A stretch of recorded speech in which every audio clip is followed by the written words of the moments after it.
लोगों का ये मानना है कि इस्लाम में सिखाया जाता है, ये एक तो काफिर, अपना ही गॉड है, दूसरे को मार डालो। काफी लोग हिंदुइज्म को काफी लिबरल मानते हैं। क्या आप कहीं पे कह रहे हो कि शूद्र का खुद का कुछ भी नहीं है, सब कुछ ब्राह्मण का है? ऐसे कैसे है भाई? शंभू नाम का शूद्र तपस्या कर रहा था तो राम ने उनका गला काट दिया था इसी बात पे कि वरना ये सीधा स्वर्ग पहुंच जाएगा और ये तो जो है गड़बड़ हो जाएगी।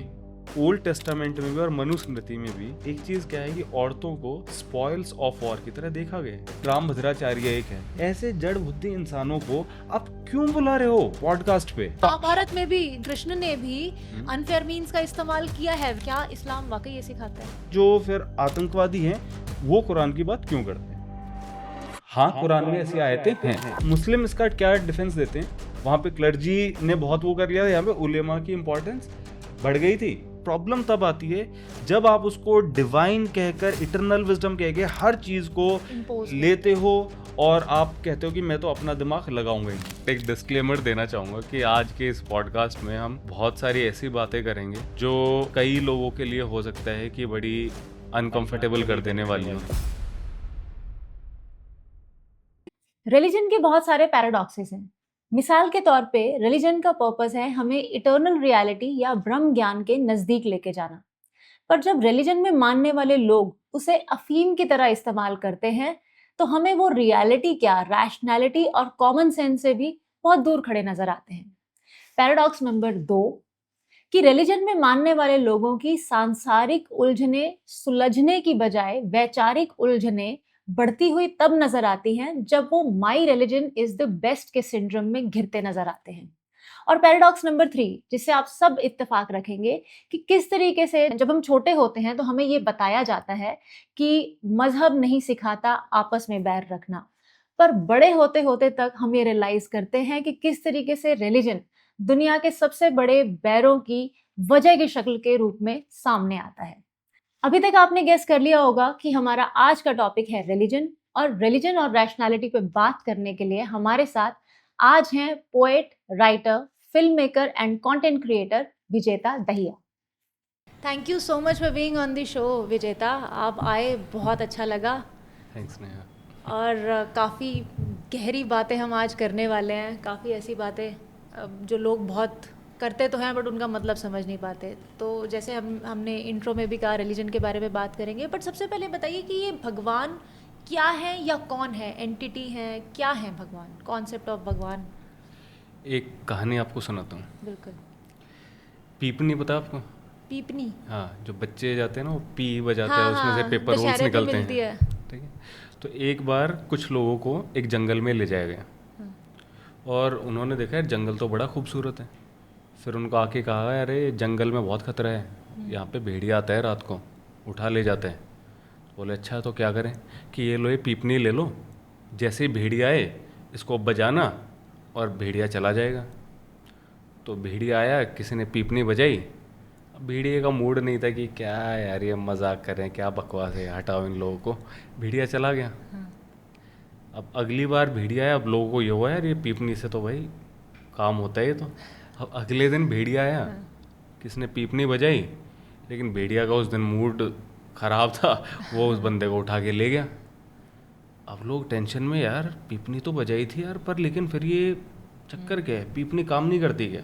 फिर किसी ने कहा अरे इसने ना अपने मन में ये सोचा होगा कि पीपनी काम नहीं करती, मन में ये होना चाहिए पीपनी काम करती है। तो लो ओ अच्छा। फिर तीसरे दिन भेड़िया आया, किसी ने कहा पीपनी पीपनी, और उसने बजाई और भेड़िया चला गया। उसने कहा अरे यार सही सही सही भाई, बिल्कुल सही बात थी। ठीक है। चौथे दिन भेड़िया आया, फिर वो किसी को लेके गया, बोला यार ये तो आदमी मानता था पीपनी को बिल्कुल अच्छे से। बोला अरे भाई इसने ना लेटे हुए बजा दी, बैठ के बजानी होती हैं। ठीक है। तो इस तरीके से ये चलता रहा और अलग अलग लोग बता रहे हैं, कोई कह रहा है कि बैठ के बजानी है, कोई कह रहा है खड़े होके बजानी है, कोई कह रहा है सर के बल होके बजानी है। ठीक है। अब इस सब के बीच में एक आदमी ने देखा कि यार कल ना यहाँ पे आग जल रही थी और भेड़िया इस वजह से भागा, तो मैं यही ट्राई करूँ क्या कि मैं आग जलाता हूँ और फिर मैं देखता हूँ भेड़िया भागता। उसने आग जलाई लेकिन उसने पीपनी भी साथ में रखी कि यार पता नहीं क्या हो क्या नहीं, लेकिन भेड़िया भाग गया। अब वो कंफ्यूज कि क्या है। अब अगले दिन वो आया तो इस बार उसने केवल आग रखी, तो उसको हो गया यार ये ना आग की वजह से भागते हैं, ठीक है। तो बेसिकली इस कहानी में जो पीपनी है वो क्या है, वो है भगवान। और जो अलग अलग लोग बता रहे हैं कि ऐसे बजानी है वैसे बजानी है, वो क्या है, रिलीजन्स। और जो आग है वो क्या है, वो रैशनल थिंकिंग है, वो साइंस है। कि आप दुनिया की प्रॉब्लम्स को जब करते हो एक साइंटिफिक तरीके से डील, है ना। बुखार आपको हो गया तो इस पर रिसर्च हुई कि यार बुखार होता है तो दवाई आती है, वो आपको लेनी होती है, उसे हो जाते हैं। बार बार ये रिसर्च में देखा गया कि ये तो सही है ना। तो ये तो चलो एक बीमारी का एग्जांपल है, और भी इतनी सारी चीज़ों पे तो साइंस की वजह से इन्वेंशंस हुए, वो हुए। तो लेकिन पीपनी अभी भी चल रही है। वाओ, ये बहुत आपने एकदम सरल कर दिया इस पूरे कॉन्सेप्ट को। आई एम प्रीटी श्योर कि जिसने अभी तक ये सुना होगा उसके सारे मतलब बहुत अच्छे से ये कॉन्सेप्ट क्लियर हो गया होगा।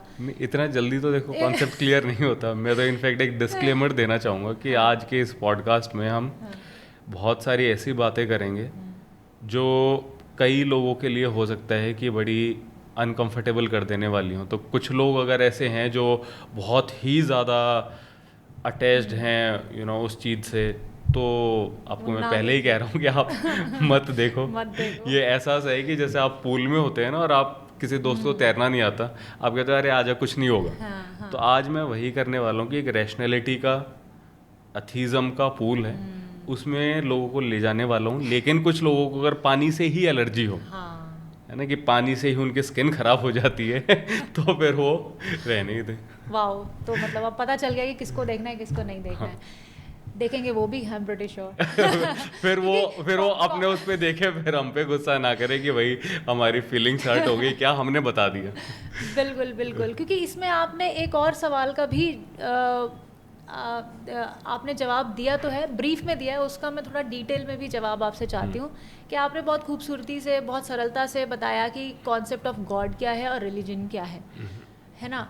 बट रिलीजन की ज़रूरत क्यों पड़ी इंसान को, और ये इतने सारे अलग अलग शक्लों में आता है। हिंदुइज़्म की शक्ल में आता है, इस्लाम की शक्ल में आता है, और उनके स्क्रिप्चर्स आते हैं। तो उनके बारे में थोड़ा बताइए कि इतनी क्या डिपेंडेंसी चाहिए थी इंसान को इन सब जैसे मैंने बताया ना कि भेड़िए से लोग डरते थे कि कोई चीज़ यार समझ में नहीं आ रहा, इसका सॉल्यूशन क्या है। अचानक से बाढ़ आ गई, यार ये क्यों आ रही है, इतनी ज़्यादा बारिश हो गई, क्या क्या है ये, फॉरेस्ट फायर्स हो गई, ये क्या करें। तो उन्हें डर लगता था कि यार लाइफ इतनी ज़्यादा अनसर्टेन है। और पहले इसलिए आप देखो ना, लाइफ एक्सपेक्टेंसी भी कितनी कम थी। छोटा सा कोई कांटा वाटा चुभ गया और टेटनस वगैरह ऐसी ऐसी छोटी सी बीमारियों से लोग मर जाते थे, है ना। तो इसलिए जो जहाँ पे इतना सब कुछ अनसर्टेन है, तो नेचुरली वहाँ पे डर का माहौल ज़्यादा होता था, ठीक है। तो इसलिए लोग भगवान को पूजते थे। लेकिन जैसा मैंने कहा कि पीपनी कई बार काम नहीं करती, तो अलग अलग लोग आ गए जो बताने लगे कि नहीं पीपनी ऐसे बजानी है, ऐसे बजानी है। तो बस वही अलग अलग रिलीजन्स बन गए। कि किसी ने कहा कि नहीं नहीं भगवान की पूजा ऐसे करनी है, नहीं ऐसे नहीं ऐसे करनी है, भगवान ऐसा है वैसा है, तो उन्होंने अपने रूल्स बना दिए। राइट लेकिन ये हम देखते हैं कि काफ़ी सारे रिलीजन में वही है कि भगवान एक है, मोनोथिज्म भी प्रैक्टिस होता है। हम भी कहते हैं कि तेरे नाम अनेक तू एक ही है। तो कहाँ पे दिक्कत आती है जब हम ये बोल ही रहे हैं, सारी बातें यही बोल रहे हैं, तो फिर ये लड़ाई का मार्जिन कहाँ आ जाता है इतनी। नहीं देखो, ये एक ना बहुत ही लिबरल पैसिफिस्ट व्यू है। मतलब लिबरल जो कंटेम्प्रेरी लिबरल है बट एक्चुअल में लिबरल नहीं है, बट एक बड़ा पैसिफिस्ट व्यू है कि अरे सभी धर्मों में एक जैसी ही बातें तो कही गई हैं, धर्म आपस में लड़ावाना थोड़ा ना सिखा रहे हैं। लेकिन असल में रिलीजन का जो बेसिक कॉन्सेप्ट है वही इनहेरेंटली फ्लॉड है। क्यों? क्योंकि आपने एक किसी को कह दिया कि यार ये भगवान का अवतार है या भगवान का मैसेंजर है, इनके थ्रू जो किताब आ रही है वो डिवाइन किताब है, और डिवाइन किताब है तो उस पर आप सवाल कर सकते हो? बिल्कुल भी नहीं। तो आपने कुछ अपने कोड्स बता दिए कि यार ये हैं और इन पे तो सवाल हो ही नहीं सकता। अब जो दूसरा रिलीजन है उनकी कुछ बातें चलो सेम है, लेकिन बहुत सी बातें अलग हैं। अब आप लेकिन कह रहे हो यार ये अलग है, मेरा अलग है, और टॉलरेंस किसी में भी नहीं है। वो ये कह रहे हैं मेरी किताब सही, वो कह रहे हैं मेरी किताब सही। तो अब ऐसा अगर जिद होगी, रैशनैलिटी का इस्तेमाल नहीं होगा, जहाँ पे डिबेट का स्कोप नहीं होगा, तो वहाँ पे क्या होगा? लोग लड़ेंगे। Right right. बहुत सारी लड़ाइयाँ इसी तरह से तो हैं, वरना लड़ने की कोई वजह तो है नहीं। True true. इसी को समझने की कोशिश करते हैं थ्रू स्क्रिप्चर्स, ठीक है, एक एक करके स्क्रिप्चर्स के अंदर जाने की कोशिश करते हैं। हिंदू स्क्रिप्चर्स से स्टार्ट करते हैं। एक तो आप बताइए किस किस तरीके के हैं, जैसे हम रामायण, महाभारत, वेद, उपनिषद, मनुस्मृति, इन सब के बारे में बताइए कि ये क्या हैं, हमारे कॉन्टेक्स्ट में कहाँ फिट करते हैं, क्या इनके, क्योंकि मेरे को ऑनेस्टली वेद और उपनिषद का डिफरेंस भी समझना ठीक है ना, और उनमें क्या क्या बातें हैं। टॉलरेंस की बात करेंगे, पहले यहाँ से स्टार्ट करते हैं। चलो, जो हिंदू देख रहे हैं भाई, हम मुस्लिम बाइबल उस पर भी बात उस पे भी करेंगे। आएंगे। ठीक है, तो ज़्यादा ट्रिगर्ड मत हुआ करो हर चीज़ में हिंदू मुस्लिम मत लाया करो। ठीक है, तो देखो मैं आपको पहले शॉर्ट में हिंदुइज़्म की हिस्ट्री बताता हूँ।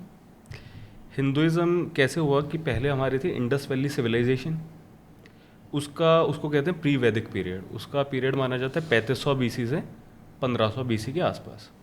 अब उसमें जो हमें रेलिक्स मिले हैं, तो उसमें कोई जैसे भगवान था टाइगर गॉडेस, ओके, ठीक है, वो एक थी। एक भगवान था जिसके सर पे सींग है और आसपास जंगली जानवर बैठे हुए हैं, जो कि माना जाता है कि बाद में इवॉल्व होकर शिवा की जिसने शक्ल ली। ठीक है, फिर मेल ऑर्गन जो फर्टिलिटी ऑर्गन, उसको की वर्शिप के कुछ कुछ ऐसी पेंटिंग्स वगैरह मिलती हैं। तो इस तरीके के उनके कुछ भगवान थे। फिर जो है आते हैं आर्यंस, और वो अपना वेद लेकर आते हैं। ठीक है, तो यहाँ से फिर वैदिक पीरियड स्टार्ट होते हैं करीबन 2000 बीसी 1500 बीसी उस टाइम के आसपास। तो फिर जो है वेद लिखे जाते हैं, और उनमें सबसे मेजर गॉड है इंद्र। ओके। ठीक है, विष्णु माइनर गॉड है, विष्णु का लेकिन जिक्र है। विष्णु माइनर गॉड है? हाँ, विष्णु जो है वेदों में उस टाइम तक वो माइनर गॉड है, और इंद्र मेजर गॉड है, और सरस्वती का भी जिक्र वेदों में है। ओके। ठीक है, उपनिषद जो आप कह रहे हो, तो वेदों में असल में क्या है कि एक तो संहिता है जिसमें प्रेयर्स हैं, हिम्स हैं, मंत्र हैं। एक है फिर ब्राह्मण और आर्णैक, इसमें रिचुअल्स बताए हैं कि यज्ञ करो, कैसे करो, इस तरीके से करो। और जो उनका आखिरी पार्ट है, जिसे कहते हैं वेदांत, यानी वेदों का अंत। ठीक है, और वो इवन लिखे भी बाद में गए थे कि 800 बीसी के आसपास से 500 बीसी तक ये उनका टाइम पीरियड बताया जाता है। तो उनमें है फिलोसॉफिकल विजडम, स्पिरिचुअल विजडम और उस तरीके की बातें। एक उनका जो वर्ल्ड व्यू था वो सारा बताया है उपनिषद में। ठीक है, फिर उसके बाद फिर आ गए हमारे रामायण और महाभारत। ओके। ठीक है, महाभारत में ही फिर कृष्ण जो है अर्जुन को गीता का उपदेश देते हैं। तो इनको कहा जाता है श्रुति। श्रुति मतलब जो सुना गया, माना जाता है कि एक तरह का डिवाइन रेवलेशन है जो उपनिषद हैं। अच्छा, और उपनिषदों को श्रुति माना जाता है? वेदों को, वेद मतलब उपनिषद उसी का ही हिस्सा हो गए। Okay okay okay. ठीक है, और गीता तो यही मानते हैं कि वही भगवान कृष्ण साक्षात भगवान थे, तो उन्होंने कहा, भगवानोवाच। है ना। तो इनको डिवाइन स्क्रिप्चर्स और उस तरह से श्रुति में रखते हैं कि एक तरह का डिवाइन रेवलेशन है। इसके बाद फिर स्टार्ट होता है पौराणिक पीरियड। ठीक है, जहाँ पे पुराण और स्मृति आते हैं, तो उनका लेटर पार्ट में वो आते हैं। और वहाँ पे फिर ये है जो है शिव पुराण और विष्णु पुराण। इवन जो कृष्ण की कहानी है महाभारत में उतनी डिटेल्ड नहीं है। बाद में फिर भागवत पुराण है जिसमें उनकी स्टोरी और डेवलप की गई कि गोवर्धन पर्वत उठाया, ये सारी चीज़ें। या विष्णु पुराण है, कुछ कुछ उसमें आया। ठीक है, फिर क्या हुआ बीच में, जैसे जो ट्राइबल्स हैं उनको कहा गया कि यार तुम भी आ जाओ हिंदुइज़्म में। उन्होंने कहा सर हमारे तो अपने भगवान हैं। अरे यार कोई नहीं, उनको भी ले आओ। ठीक है, तो जैसे काली जो हैं वो ट्राइबल गॉडेस थी, तो उनको भी लेकिन फिर हिंदू गॉडेस का दर्जा दे दिया गया। फिर बुद्ध ने जो है वेदों का विरोध किया, वेदों को मतलब कहा कि नहीं ये सही नहीं है। उन्होंने अपनी फिलॉसफी दी। तो पहले बुद्ध का विरोध किया गया, लेकिन लगा कि यार ये तो पॉपुलर हो रहे हैं। तो फिर ये हुआ कि बुद्ध भी जो हैं उनको एक रिलीजन विष्णु के अवतार हैं। अच्छा। तो उनको भी फिर वो भी विष्णु के अवतार हो गए। तो फिर इस तरीके से, और वेदों में जैसे रुद्र की बात है, तो फिर धीरे धीरे जो है शिव की जो है इमेज धीरे धीरे बनती है। फिर शिव पुराण में और ज़्यादा उनकी कहानी आती है। और तो शिव पुराण बाद में आता है? हाँ, शिव पुराण भी मतलब बाद में है। ठीक है, इवन जैसे राधा की बात करें वो तो बिल्कुल ही लेट्स से आज से केवल 1000 साल पहले गीत गोविंद लिखा जयदेव ने, कुछ और लोगों ने लिखा, और एक और कोई तो किताब है, वो भी मतलब काफ़ी रिसेंट किताब है, उसमें फिर राधा के बारे में ये सब आता है। तो this is the basic history of Hinduism. Okay, तो इसका मतलब कुछ चीज़ें तो ऐसा सुन के लग रहा है कि कॉन्सेप्ट पॉपुलराइज हुआ उसके बाद ही की गई। Will it be true? हाँ राइट। तो कभी भी मतलब ये है ना कि हिंदुइज्म में चलता रहता है कि हाँ, मतलब आगे it's like what पीछे is और उस selling। तरीके से। अब जैसे कई जो हैं फोक गॉड्स थे, जैसे शेरावाली माता, ठीक है, वो फोक गॉड्स थे, तो उनको भी फिर हिंदुइज्म के फोल्ड में ले आए। फिर जो है जगन्नाथ भगवान, चलो ये भी हुई, विष्णु के अवतार हैं। तो इस तरीके से फिर पूरा कंसोलिडेट किया गया, और फिर पौराणिक पीरियड में ब्राह्मणवाद जो था वो कहीं ज़्यादा बढ़ गया। मतलब पहले भी खैर ऐसा नहीं है, पहले भी जो थे वो ब्राह्मण्स ही जो थे, आर्यंस, ठीक है, तो उन्होंने ब्राह्मणिकल वर्ल्ड व्यू हमें उसमें भी मिलता है, लेकिन जो एक प्रॉपर जातिवाद है वो हमें मेनली पौराणिक और स्मृति के पीरियड में देखने को मिलता है। तो ये चीज़ है। ओके, तो इनके एक और क्वेश्चन क्या था आपका कि अच्छा हाँ, वेद और उपनिषद में आप पूछ वेद रहे और थे ना। हाँ, उपनिषद तो में ये वो आप डिफरेंस तो मैंने वो तो बताई खैर दी। आपने बता दिया, हाँ। है ना। तो इनमें क्योंकि जो सबसे ज़्यादा पॉपुलर, क्योंकि वेद और उपनिषद मुझे नहीं लगता ज़्यादातर लोगों ने पढ़े होंगे, Correct। है ना। और रामायण और महाभारत बहुत पॉपुलर टेक्स्ट हैं, इनके हमने कार्यक्रम्स भी देखे हैं, और ये तो इंटरफेथ भी लोग काफ़ी, सबको पता है कि हाँ, सही क्या बात है है। क्या नहीं है, ठीक है। लेकिन इनमें भी हम काफ़ी सारे इंसिडेंट्स देखते हैं, किस तरीके से ब्राह्मणवाद महाभारत में भी हो रहा है ना, किस तरीके से जातिवाद महाभारत में भी हो रहा है। अगर हम ब्रह्मवाक बोलते हैं इनको कि भगवान के द्वारा ही ये वाणी दी गई है, तो इतने सारा आप कुछ इंस्टेंसेस दीजिए सोसाइटल इनजस्टिसेस के, और वो कैसे हम उसको जस्टिफाई कैसे कर रहे हैं आज तक। हाँ देखो, जस्टिफाई लोग इसीलिए करते हैं क्योंकि वे मानते हैं कि भगवान है और ये डिवाइन स्क्रिप्चर्स हैं और भगवान तो गलत हो नहीं सकता, तो इसीलिए वो मानते हैं। लेकिन जैसे अगर देखें कि महाभारत की जैसे आपने बात की, तो जो पांडव हैं वो जंगल में जाते हैं, ठीक है। ये काफ़ी मतलब जो पहले का है, जब लाक्षागृह में दुर्योधन उनको जलाने की कोशिश करते हैं, वहाँ से सुरंग खोद के वे बच के चले जाते हैं। अब रास्ते में उन्हें हिडिंब राक्षस मिलता है, तो भीम की लड़ाई होती है और वो हिडिंब को मार देते हैं, उसकी बहन हिडिंबा से शादी कर लेते हैं।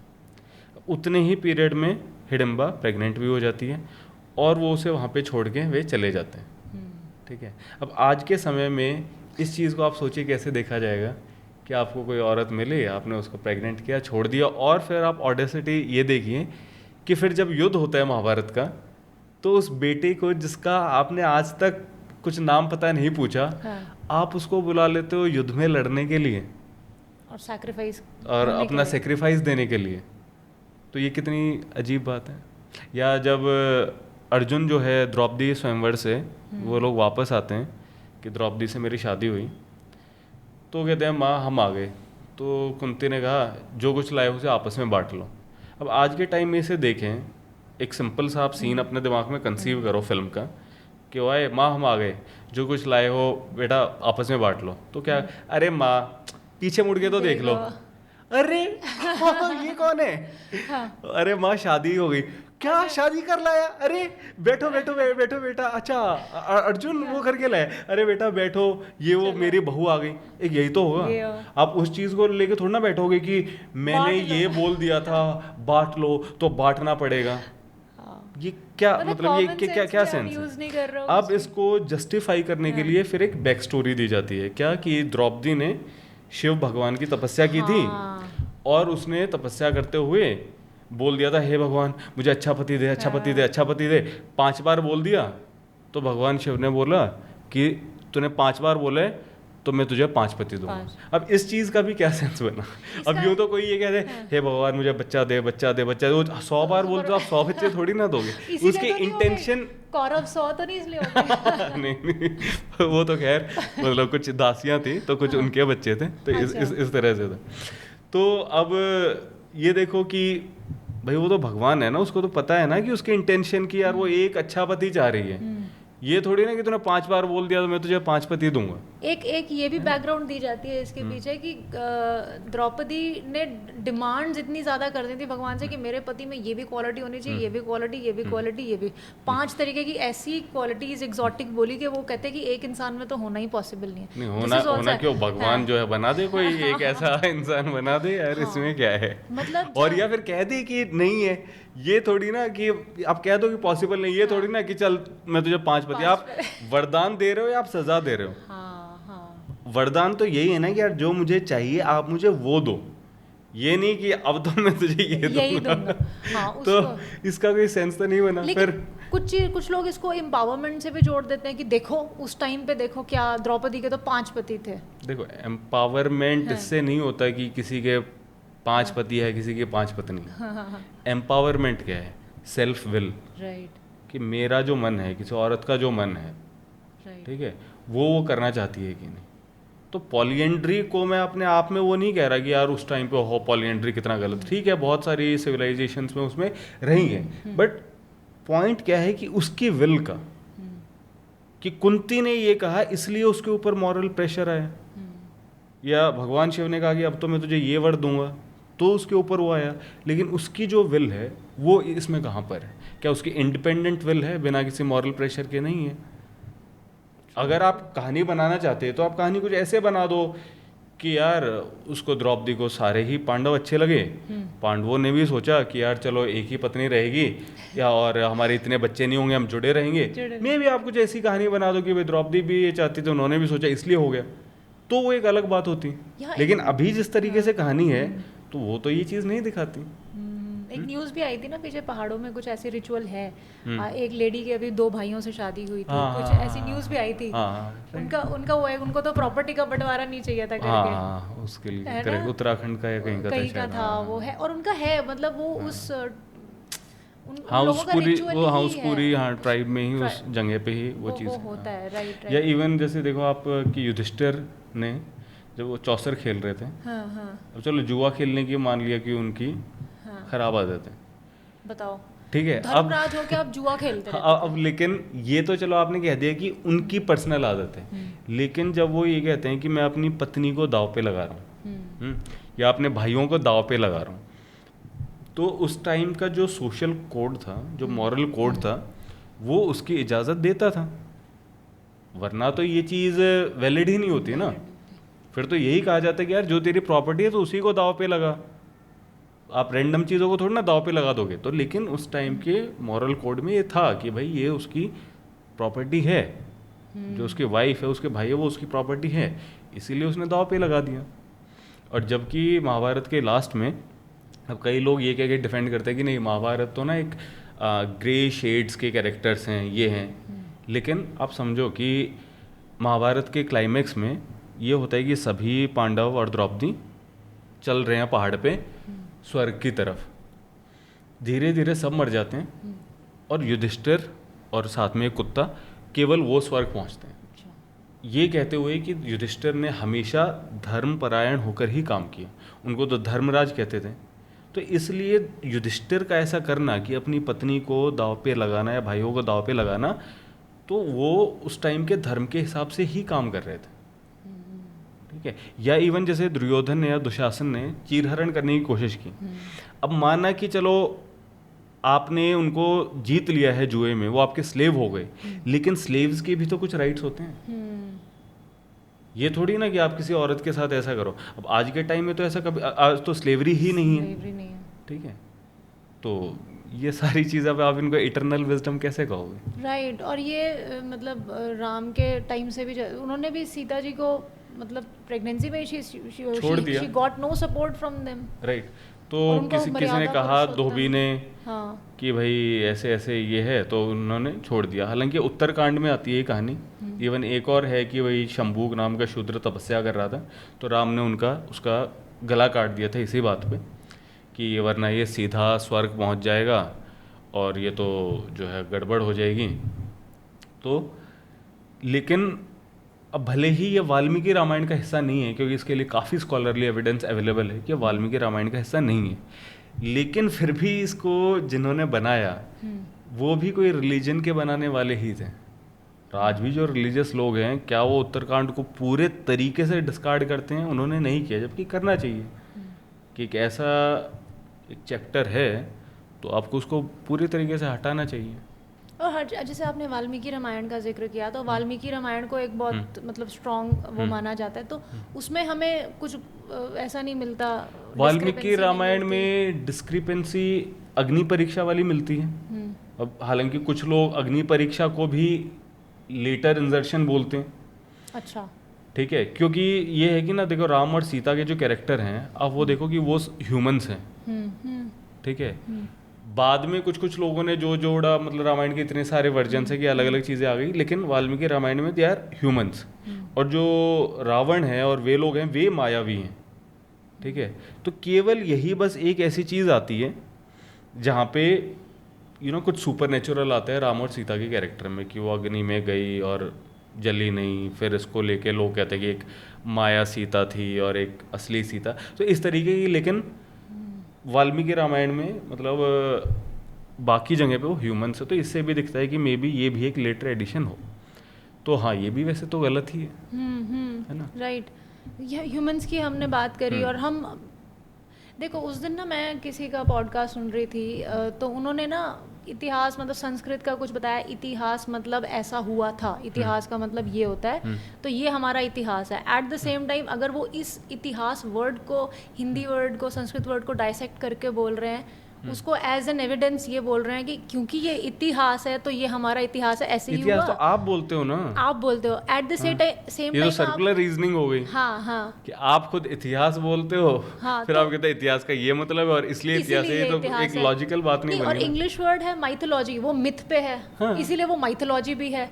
तो आप कितना परसेंटेज या कितनी इसमें सच्चाई मानते हैं जो हमारे रिलीजियस टेक्स्ट हैं? राम हुए थे, कृष्ण हुए थे, नहीं, देखो महाभारत हुई थी। एक और उसमें मैंने कहा था पॉडकास्ट में कि ये हमारा अहंकार होता है कि मेरा ओपिनियन, ये वो। हिस्ट्री एक प्रॉपर डिसिप्लिन है जिसको हिस्टोरियंस जो ट्रेंड है उस चीज़ में, ठीक है, या वो आर्कियोलॉजिस्ट्स के साथ काम करते हैं, पैलियोंटोलॉजिस्ट्स के साथ काम करते हैं, ठीक है, जो पैलियोंटोलॉजिस्ट फॉसिल्स को स्टडी करते हैं, हिस्टोरियंस रिटन मटेरियल को स्टडी करते हैं, इस सब के बेसिस पे वो एक बहुत ही रिग्रेस प्रोसेस है।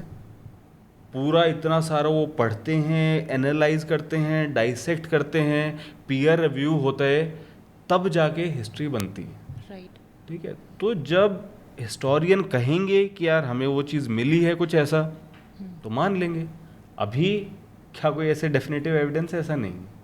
और इसीलिए ये है कि किसी से पूछो रामायण कब की है, कोई कहता है कब लिखी गई, या कुछ लोगों के हिसाब से कब हुई, तो कोई कहता है कि ये 500 BC के आसपास की तब की है, कोई कहता है 9000 साल पुरानी है, कुछ लोग कहते हैं 9 लाख साल पुरानी है। तो जो लोग इतिहास कह रहे हैं खुद उनको भी आपस में ये नहीं है कि ये एग्जैक्टली कब हुआ था। क्यों? क्योंकि वो डेफिनेटिव एविडेंस नहीं है।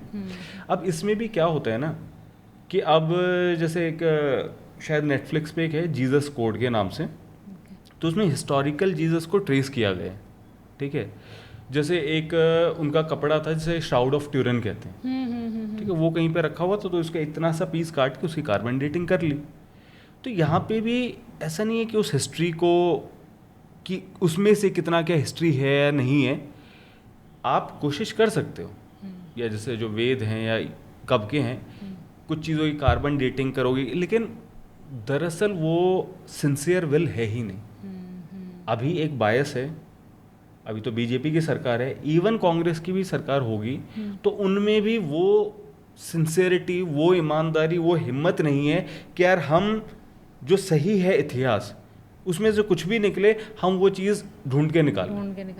अगर है तो ठीक है, नहीं है तो भी ठीक है। इसमें क्या है? इसमें इतना मतलब गामा वाली क्या बात है? राइट। अगर आपकी वही आस्था है तो अगर राम एक लिटरेरी भी कैरेक्टर है, अब उससे ले लो इंस्पिरेशन।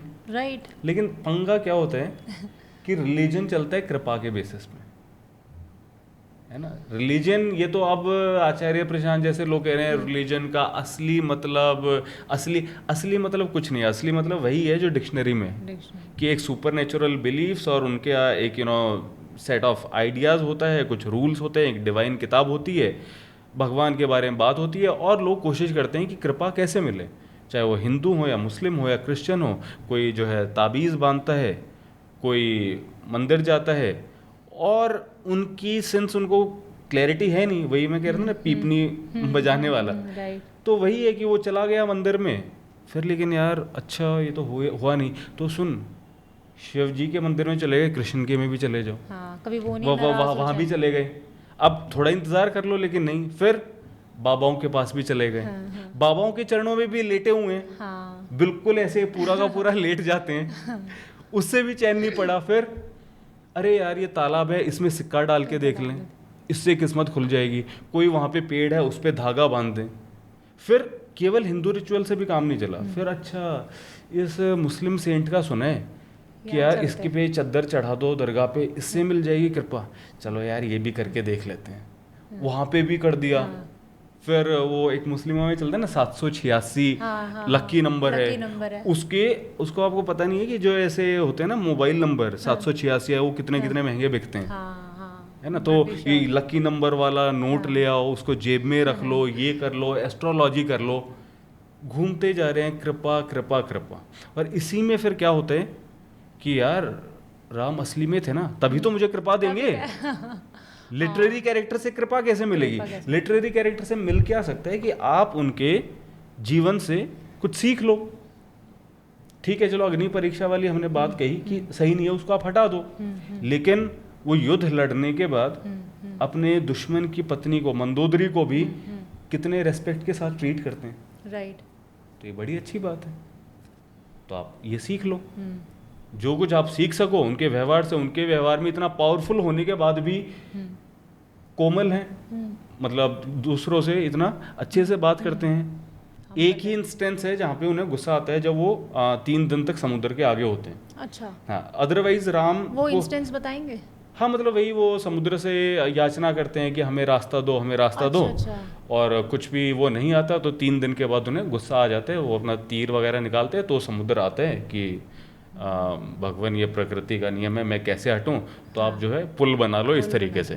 तो ये होता है, तो यही केवल एक इंस्टेंस है जहाँ उनको गुस्सा आता है, अदरवाइज उनको कहीं गुस्सा नहीं आता, है ना। तो आप इस तरीके से मृदुभाषी होना सीख लो कि आपसे जो पावर में कम है, आप इतने पावरफुल हो उसके बाद भी हम्बल हो, है ना, आप सीख लो। आपको किसने मना किया है? लेकिन आपका ध्यान किस पे है? कृपा मिल जाए, सुपर नेचुरल कृपा, इसीलिए आपके लिए मैटर करते हैं। तो इसलिए जो कहते हैं ना कि असली धर्म, असली यही है जो है, यही है असली। मैं उस दिन वो पढ़ रही थी जो भगत सिंह की है ना, why I am N atheist, उसमें एक चीज़ बोला जो मुझे बहुत रिलेटेबल लगा। उन्होंने बोला कि अपने ऊपर जिम्मेदारी लेने में डर लगता है। मतलब अगर आप भगवान जैसी या कुछ भी ऐसी रिलीजन, भगवान जैसी एंटिटी हटा दो तो हर कुछ आप पे आ जाता है। बिल्कुल। और लिटरली मतलब मुझे फील हुआ, अगर आज मैं ये कहती हूँ कि नहीं सब कुछ मेरे ही हाथ में है, मेरे को लक भी फेवर नहीं कर सकता, कोई ऐसी एंटिटी नहीं है जो मुझे फेवर कर सकती है, everything is in my hands, the sole responsibility is mine, मेरा फेट, मैं क्या करूँगी, मैं कितनी अच्छी हूँ, किसी के साथ बुरा किया तो भी जिम्मेवारी मेरी है ना, वो कोई उसके पापों का फल नहीं है, वो मेरे एक्शंस है। सही बात है। तो वो खुद की रिस्पॉन्सिबिलिटी भी लोग, क्योंकि लेना, सारी रिस्पॉन्सिबिलिटी आपने ले ली, लेना नहीं चाहते, वो नहीं लेना चाहिए। इवन इसीलिए फ्रीडम जो है लोगों के लिए एक स्केरी आइडिया है। हम कहते तो हैं फ्रीडम, लेकिन फ्रीडम लोगों को चाहिए कहाँ? वो तो स्केरी आइडिया है। दे वांट टू बिलीव कि कोई है जो सब देख रहा है, कोई मेरी प्रॉब्लम्स होंगी उसको भी वो देख लेगा, वो ये यकीन करना चाहते हैं, यकीन करना चाहते हैं, जबकि इतना प्रत्यक्ष है। इसीलिए ये होता है कि जो इतना प्रत्यक्ष है, सामने है कि ये पेन है, मुझे दिख रहा है, लेकिन मैं नहीं देखना चाहता। है ना। और आप देखो ना कि परियों के बारे में क्या लोग क्या कहते हैं कि यार परियां जब इन्वेंट, मतलब कोई डिस्कवर कर लेगा मैं मान लूंगा। यही कहते हैं ना लोग। या आपको पूछो ड्रैगन है क्या, आदमी क्या कहेगा? यार अभी तक कुछ ऐसा तो नहीं है, कभी सामने आ जाएगा तो मैं मान लूंगा। लेकिन ये चीज़ फिर भगवान पे वो नहीं लगा पाते। इवन कई लोग तो ऐसे हैं जो खुद को कहते हैं एग्नोस्टिक। अब एग्नोस्टिक शब्द क्या आप कभी परियों के रेफरेंस में सुनते हैं? नहीं सुनते। अब यही कहते हैं कि कुछ लोग में भी बिलीव करते हैं परियों में, और कुछ लोग रैशनल हैं जो कहते हैं कि यार कहाँ परियां वरियां, तो कहानियां हैं। लेकिन कोई ये तो नहीं कहता मैं परियों को लेकर एग्नोस्टिक हूँ। तो एग्नोस्टिसिज्म, इग्नोस्टिक और इतने सारे शब्द क्यों हैं? क्योंकि घबराहट होती है। अब एग्नोस्टिक वो लोग हैं जो कहते हैं कि गॉड इज अननोएबल, कि भगवान को जाना ही नहीं जा सकता। अरे जब वो भगवान ही है तो उस पे भाई तू कैसे रूल्स बना देगा? उसको जाना है या नहीं जान सकते, ये तो उसके हाथ में होना चाहिए ना। अगर वो सर्वशक्तिमान है, आप उसके लिए कैसे रूल्स बना सकते हो कि वो आकार है, निराकार है, साकार है, निराकार है, नहीं है, जाना जा सकता है नहीं? मतलब भगवान प्रकट होना चाहे तू के उसको कैसे रोक सकते? नहीं, आजकल तो हम प्रोटेक्ट करते हैं, हम तो धर्म को हम तो धर्म को प्रोटेक्ट कर रहे हैं, हम बचा रहे हैं, वो हमें नहीं, बताओ, हम बचा रहे हम हैं। धर्म को बचा रहे हैं। तो फिर तो इसीलिए क्या है ना कि आप थोड़ा पढ़ लिख तो लिए, इंटेलेक्चुअली आपको लग रहा है कि बात यार बात तो सही है, लेकिन अब आपका जो बचपन से जो कंडीशनिंग हुई है वो लेकिन वैसे ही है। अब कई लोग ये भी कहते हैं ना, मैं भगवान को तो नहीं मानता बट मानता हूँ हायर पावर है। तो हायर पावर क्या भाई? भगवान हायर पावर ही तो है, फिर यही कहते हैं मैं भगवान को मानता हूँ। लेकिन थोड़ा सा मैं इंटेलेक्चुअल भी देख लूं, लेकिन थोड़ा सा यार मुझे भी लगे भी रहे यार भगवान अगर हुआ तो पूरा आप छोड़ भी नहीं पाते। तो इसीलिए ये सारी बातें हैं। कोई कह रहा है मैं नेचर को वर्शिप करता हूँ, भाई नेचर कोई वर्शिप करने की चीज नहीं है। आप नेचर को बचाओ, आप लॉजिकली एक्ट करो। कई लोग कहते हैं नेचर जस्टिस, नेचर कोई, फिर आपने नेचर को भी एक तरह का एक भगवान बना दिया, एक तरह की एक देवी बना दिया कि नेचर कोई जस्टिस। नेचर में कोई जस्टिस नहीं है। एक ये जावेद अख्तर जी का भी एक इंटरव्यू था, वो यही बता रहे थे कि नेचर में क्या जस्टिस है। एक जो शेर है वो हिरण को मार के खा जाता है, अब ये थोड़ी ना कि हिरण उससे कोई बदला लेगी। जंगल राज जो हम वो कहते हैं वो यही तो कि भाई चल रही हैं चीज़ें, जिस तरीके से सर्वाइवल है ऐसे ही चल रहे। वो तो इंसानों ने अपना दिमाग लगाया, सिविलाइजेशन बढ़ी, जस्टिस का हमने कॉन्सेप्ट बनाया, समाज इस बेसिस पे बना कि यार किसी को भी परेशानी नहीं होनी चाहिए, किसी के साथ भी बुरा होगा तो ये नहीं, हम एक जस्टिस सर्व करेंगे। तो नेचर जस्टिस क्या है? कुछ नहीं। अब जो कार्बन फुटप्रिंट है वो ये थोड़ी ना गरीब लोगों का है जिनका घर बह रहा है पानी में, वो तो पानी है, वो तो बाढ़ है, उसके रास्ते में कोई भी आएगा, वो पानी थोड़ी ना ये देख रहा है कि ये अमीर आदमी है या गरीब आदमी है, वो तो पानी है, वो तो आएगा, जो भी कुछ रास्ते में आएगा वो बह जाएगा। नेचर्स जस्टिस तो ये है कि अगर पॉलिसीज जिसने बनाई है नदियों का रास्ता रोका या तो उसका भी तो उसके घर में जाए बाढ़। ऐसा तो नहीं होता, ऐसा नहीं होता। और नदियों को आपने वही बोला कि नेचर को देवी बनाना, तो ये हम नदियों के साथ होता हुआ देख रहे हैं। हाँ, तो देवी बना के भी आपने क्या किया फिर? वो आप जो देश जिनमें नदियों को नहीं पूजा जाता वहां पे नदियां साफ हैं, शहर के बीच में है थेम्स नदी, वो साफ है। और हमारे यहाँ पे नदियां देखो उनका क्या हाल है। प्रधानमंत्री खुद को गंगा पुत्र कह रहे हैं, वो फिर भी गंगा साफ नहीं हो पाती। प्रोफेसर जीडी अग्रवाल वो 119 दिन तक बैठे रहे अनशन पे कि मुझे अविरल निर्मल गंगा चाहिए। वो 3 चिट्ठियां लिखते हैं पीएमओ में। वो क्या खुद के लिए थोड़ी ना कुछ मांग रहे थे, नदी के साफ करने के लिए। किसी मीडिया को कोई मतलब नहीं हुआ। हमारे जैसे कुछ यूट्यूबर हैं जिन्होंने बार बार कहा, उनकी बात करी, लेकिन मीडिया ने कुछ नहीं दिखाया उनका। जब उनकी डेथ हो गई इतने दिन के फास्ट के बाद, तब फिर प्रधानमंत्री ट्वीट कर रहे हैं कि मैं इनकी मौत से बहुत सैडेंड हूँ। बताइए, 119 दिन तक ये है ना असली सन्यासी, लेकिन आपको उनसे मतलब क्या है? कुछ नहीं, क्योंकि उनसे आपको कृपा नहीं मिलेगी। आप जाते हो उस दुकान के पास कि बाबा के चरण में लेट गया, बाबा कृपा मिलेगी, अरे ये ले बच्चा। ये तो कॉन्सेप्ट ऑफ रिलीजन ये भी है कि गिव एंड टेक वाला, मतलब हम पूजा कर रहे हैं लेकिन हमें भी सामने से कुछ चाहिए। ऐसा नहीं है कि हम फ्री फंड में कर रहे हैं या विदाउट एनी एक्सपेक्टेशन कर रहे हैं। इसीलिए जो लोग कहते हैं, आस्तिक लोग क्या कहते हैं कि अरे भगवान के डर के बिना मॉरलिटी कैसे रहेगी? तो यही तो आपकी मॉरलिटी फ्लॉड है ना, कि आप क्यों कर रहे हो? आप मॉरल क्यों हो? या तो रिवॉर्ड के लिए है कि मैं कुछ अच्छा करूंगा तो मुझे कुछ मिलेगा, या तो इसी लाइफ में या मतलब स्वर्ग मिलेगा या अगली लाइफ में इनाम मिलेगा। तो या तो आप इनाम के लिए कर रहे हो लालच में, या फिर आप डर की वजह से कर रहे हो। तो आप अंदर से मॉरल कैसे हुए? True that. तो हमने अभी जैसे स्क्रिप्चर्स की बात करी, तो इसका लिटरेरी और कल्चरल एस्पेक्ट पे आते हैं कि लिटरेरी की बात करी, could be a literary figure, आप वैसे भी देख सकते हैं जो नहीं देखते हैं लोग। तो how much of it is affected by the culture? वो उस टाइप का कंटेम्प्रेरी कल्चर था जिसके बारे में किताबें लिखी गई, तो मतलब इज कल्चर ड्राइविंग रिलीजन और religion driving culture, and how are they interrelated? ये तो देखिए हमेशा इंटरमिक्स हो गए। कल्चर क्या है? एक तरीके का उस टाइम पे जो खाना खाया जाता है, जो कपड़े पहनते हैं, जो गाने हैं, है ना, जो कुछ डांस है, जो लिटरेचर है, वो सारी चीज़ें मिल के, और इवन जो सेट ऑफ आइडियाज़ हैं, ये सारी चीज़ें मिल के कल्चर बनती हैं। उसी टाइप से सोशल कोड्स होते हैं। तो रिलीजन भी उसमें रोल प्ले करता है। कई फिर रिलीजियस फेस्टिवल होते हैं तो वो कल्चर का हिस्सा होते हैं। तो अब जैसे हम बाइबल की भी अगर बात करें, ठीक है, अब मूसेस को जो 10 कमांडमेंट्स मिले, अब सोचिए कि भगवान 10 नियम बता रहा है हमेशा के लिए, तो वे तो कुछ बहुत वैसे होने चाहिए, बहुत न्यूएंस्ड और वैसे। उसमें से एक नियम क्या है कि नेहा, तुम किसी को जान से नहीं मारोगी। अब तुम इस पे क्या कहोगी कि यार अच्छा जान से नहीं मारना क्या?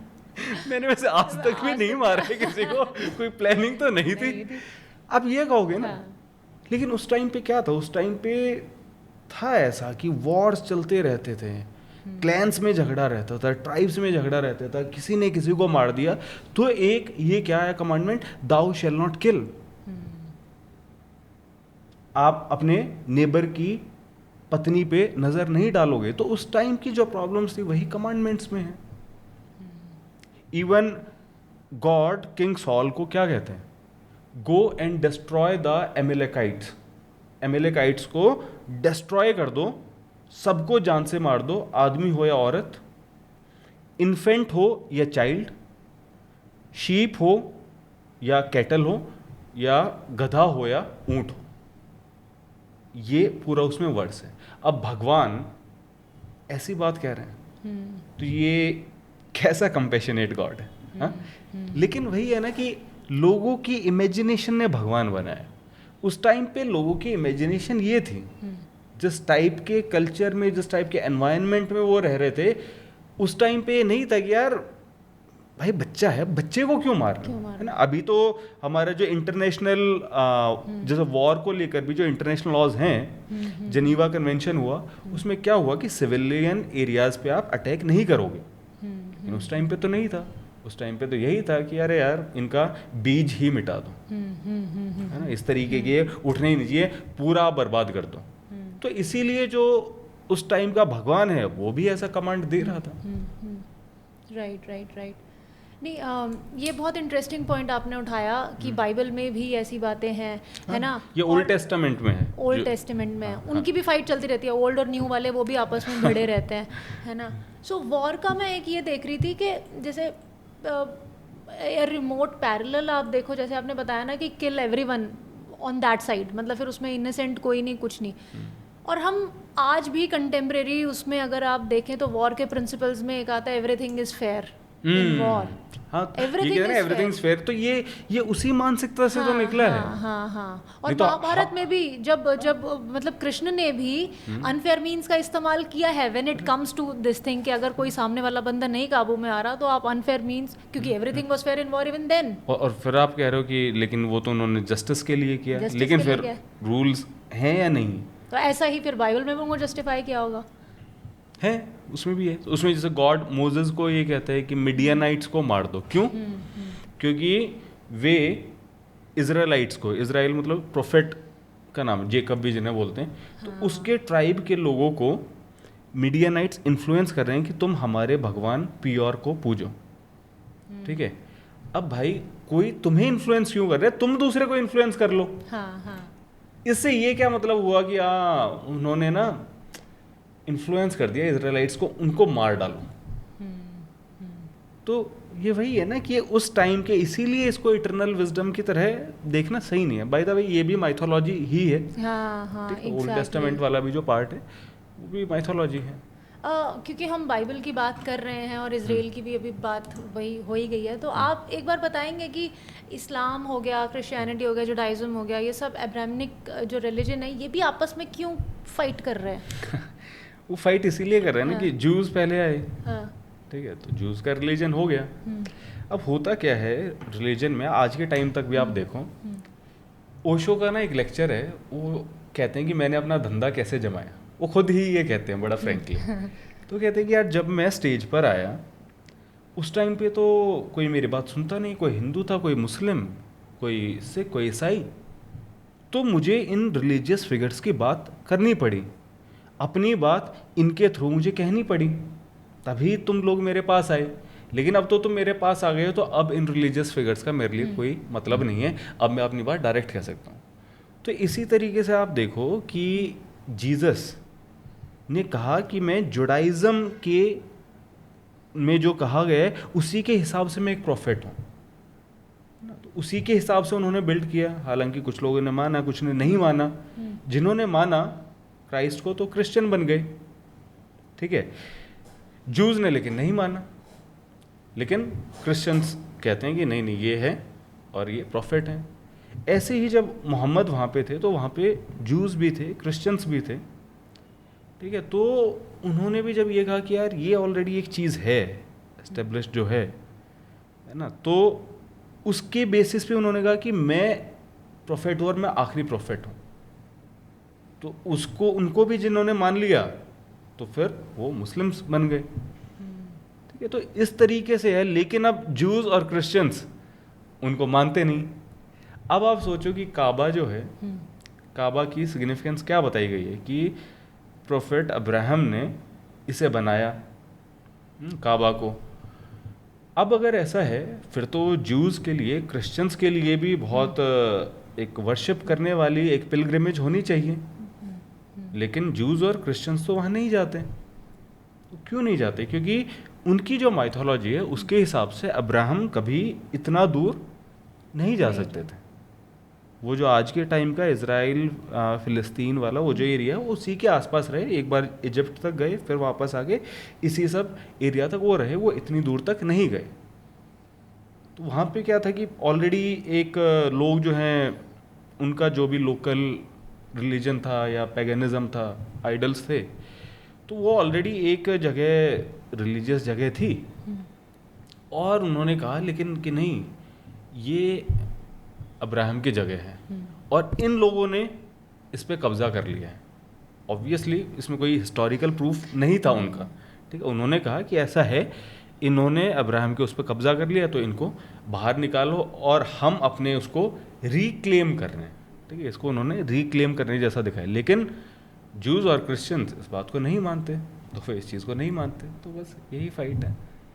मतलब किसी का भी कोई ऐतिहासिक कुछ बैकग्राउंड नहीं है, एक कुछ भी कहानी कह लो। ऐतिहासिक जो है Jesus, Muhammad obviously historical figures हैं, बट हाँ उनको लेकर जो कहानियां हैं और जिस मैग्नीट्यूड से बोली जाती वो है, पानी पे चले या कुछ भी ऐसा, तो वो तो फिर सच नहीं है।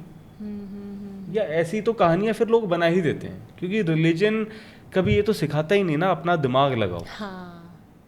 तो रिलीजन में जब आपने बेसिक ही ये कर दिया कि यार पूजना है, तो फिर इवन जैसे आप गुरु नानक जी की बात करो, उनका तो मेन चीज़ क्या था? जातिवाद के खिलाफ उन्होंने फियर्सली प्रोटेस्ट किया और अंधविश्वास के खिलाफ प्रोटेस्ट किया।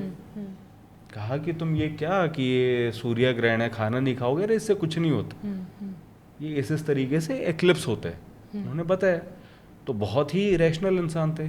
लेकिन अब इतनी सारी मिरेकुलस स्टोरीज उनसे भी जुड़ी हुई हैं। बुद्ध ने तो बताया अपो दीपो भव, be your own guiding light, अपने दीपक खुद बनो, अपनी ऑब्जर्वेशन करो।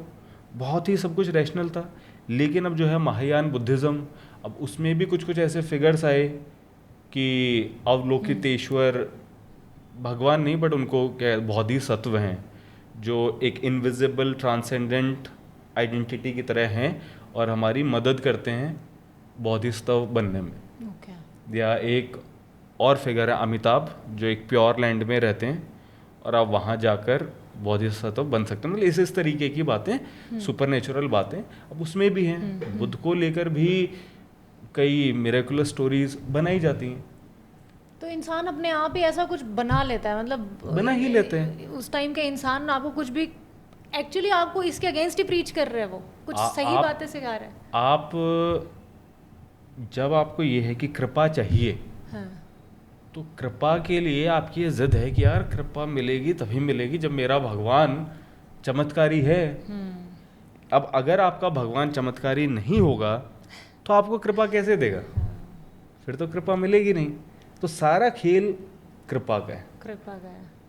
और एक बार उस चक्कर को छोड़ के आप खुद पे वो कर लो, तो कोई ऐसा नहीं है कि भाई अथीस्ट जो हैं वो हर रोज़ परेशान रहते हो, तो बिल्कुल ही उन्होंने मान ही लिया कि यार सब हो रहा है, कुछ गलत भी हो जाए तो अथीस्ट ये नहीं सोचेगा अरे यार क्या हो गया, मैंने क्या कर दिया, भगवान ने क्या कर दिया।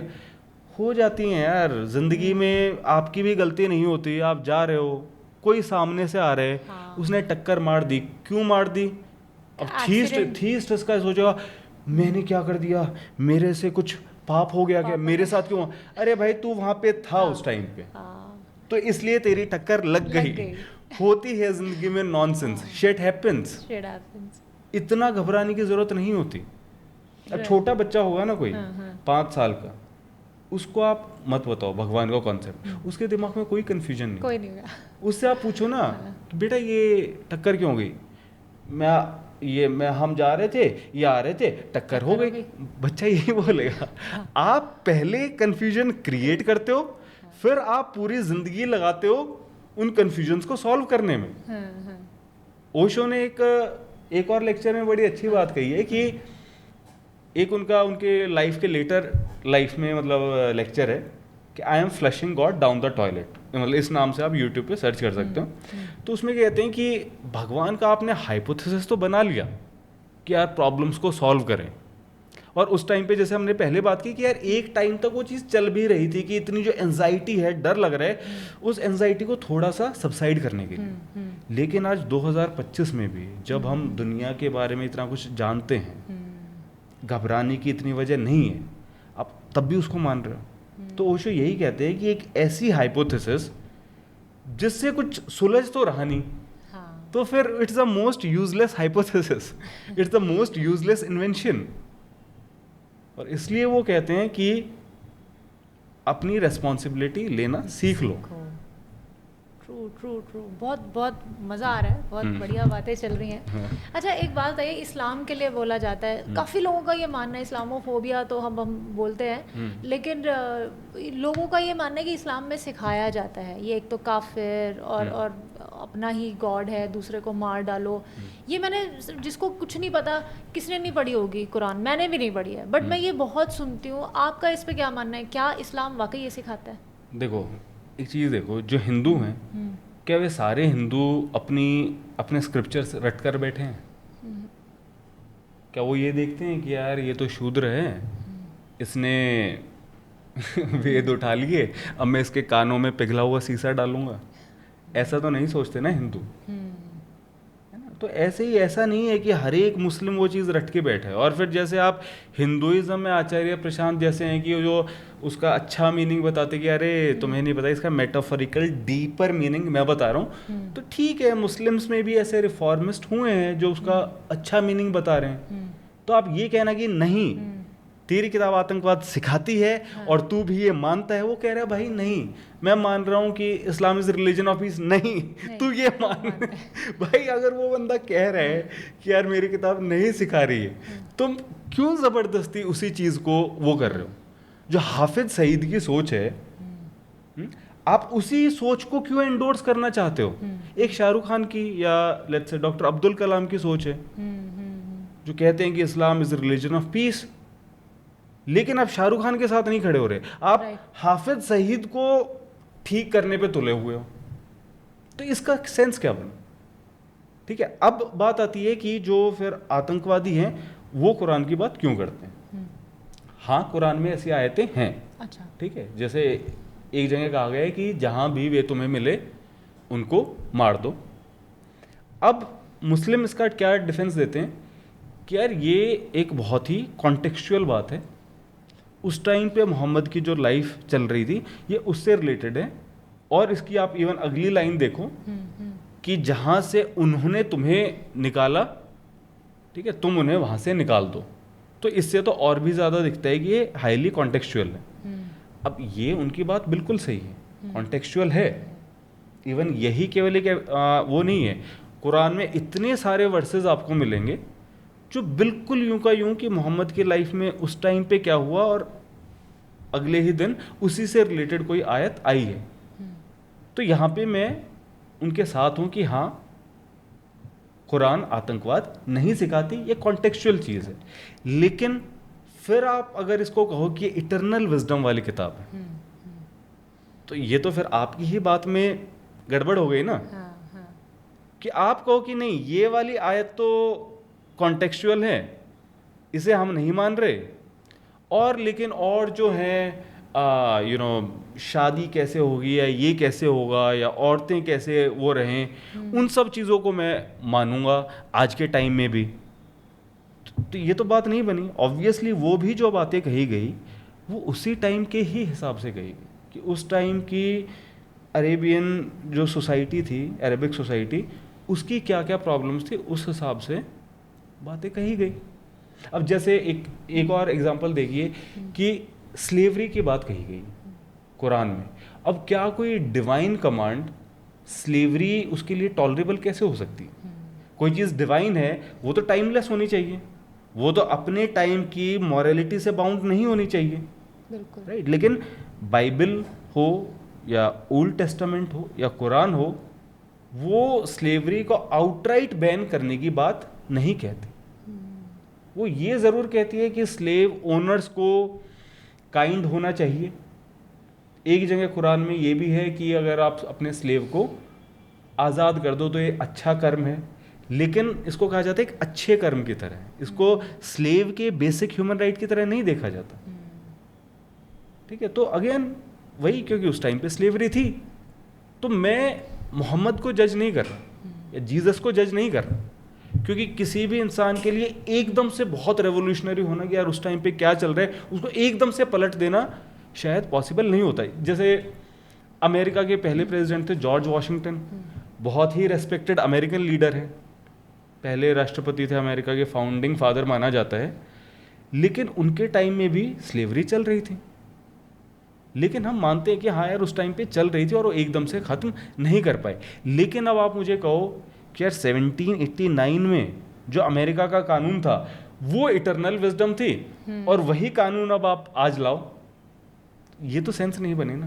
बिल्कुल सेम चीज़ बाइबल या कुरान या किसी भी, या महाभारत में भी जो हम कह रहे थे कि स्लेव्स के राइट्स है ना, या इन चीज़ों को आप आज इटरनल विजडम कह के आज लाओगे तो वो फिर अजीब सी बात होगी। बिल्कुल बिल्कुल, मतलब इससे यही लग रहा है ना कि ये उस टाइम के मॉडल फिगर्स थे, but at the same time model थे।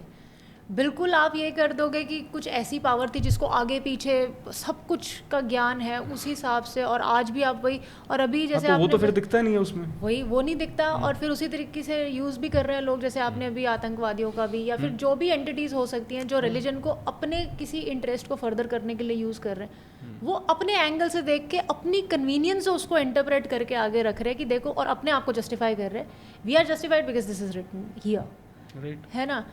तो अच्छा एक बात बताइए, इस पे हम मनुस्मृति को भी मैं एक बार लेके आना चाहती हूँ कि मनुस्मृति कहाँ फिगर करती है, क्योंकि ऐसी काफ़ी चीज़ें मनुस्मृति में भी, जैसे conduct of life, conduct of women and everything, और अभी वही बात है कि हिंदुओं में भी पढ़ी नहीं है लोगों ने, लेकिन हम जाने अनजाने काफ़ी चीज़ें, काफ़ी टाइम से कुछ चीज़ें उनका सॉफ्टवेयर वर्जन करके लेकिन प्रैक्टिस करते हुए आते हैं, राइट। तो वो भी डिवाइन टेक्स्ट की तरह ही देखा जाता है।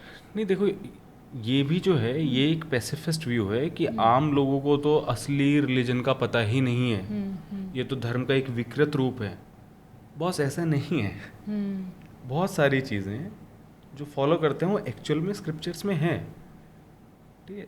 ओल्ड टेस्टामेंट में भी और मनुस्मृति में भी एक चीज़ क्या है कि औरतों को स्पॉइल्स ऑफ वॉर की तरह देखा गया है।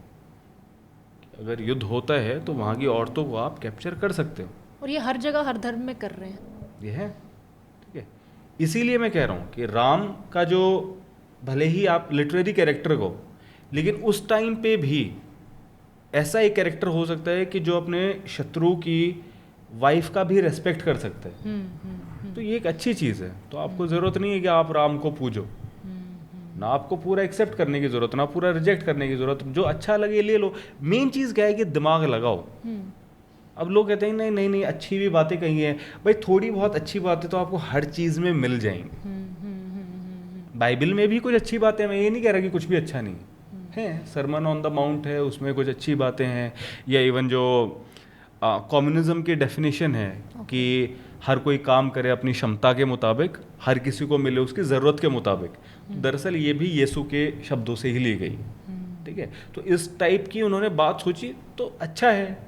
या वेदों में वसुधैव कुटुंबकम की बात कही गई है, तो उस टाइम पे किसी ने ये सोचा कि यार उदार चरित्र नाम तो वसुधैव कुटुंबकम, के उदार चरित्र वाले लोगों के लिए तो पूरी धरती ही एक परिवार है, अच्छी बात है।